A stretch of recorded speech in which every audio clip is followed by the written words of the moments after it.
like to thank all the witnesses for making their points so very clearly. I think we're well armed for Friday when obviously the big three are going to be with us.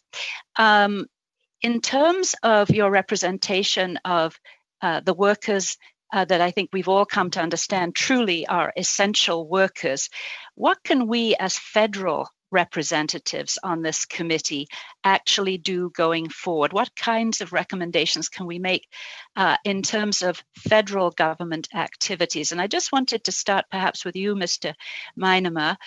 You mentioned that you're at the bargaining table. There's some talk of national health and safety standards.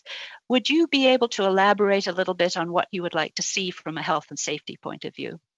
Yes, thank you very much, Minister. We have, from the health and safety point of view, we forwarded to Minister Hadou and Minister Cashin early on in the process what needs to be done in both food processing and in the retail food sector. They are good protocols, and I would say union and non-union people alike have adopted some of them, but it's not consistent.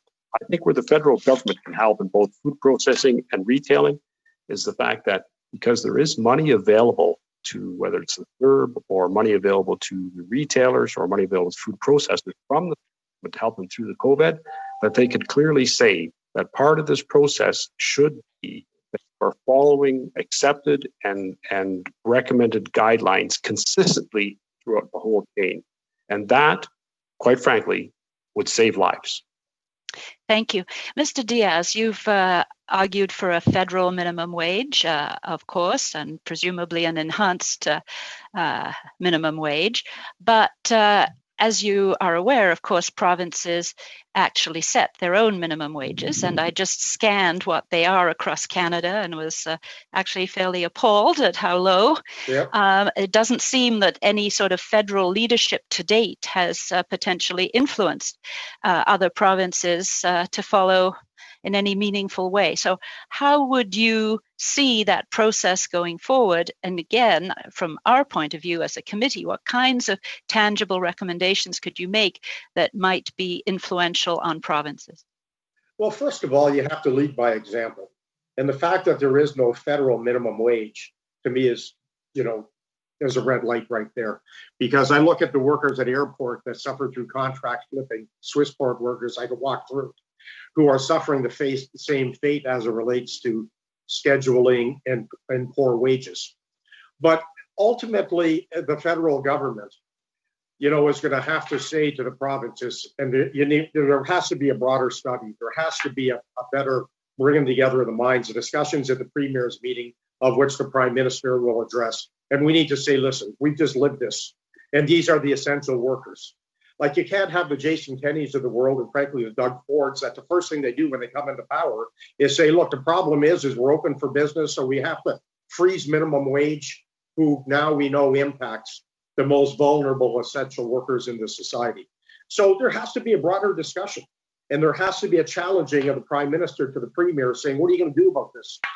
Because this is a public discussion that's going on from coast to coast to coast. And I believe that premiers that are now who are negatively impacting these essential workers there's going to be one heck of a price to pay. The whole argument about tax cuts for corporate tax cuts, creating jobs. I think we've watched what's happened in Alberta. We're watching what's happening here in Ontario. And I think everybody knows that those are sad old arguments that are going nowhere. But the federal government has to lead by example.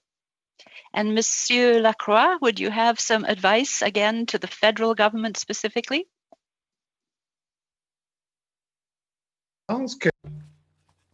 I think that this is good timing in as much as the Canadian population is very aware of the fact that setting up a structure and working conditions that are better conditions for this sector is absolutely essential. People understand that workers in grocery stores have an essential role to play in the Canadian economy, but in our well-being as well. So if the government sets the tone and shows leadership, I'm not that convinced that the provincial premiers will have another choice but to follow suit, because the population is aware of what's going on. It's aware of the fact that without these workers, it would have been extremely hard to get through this pandemic.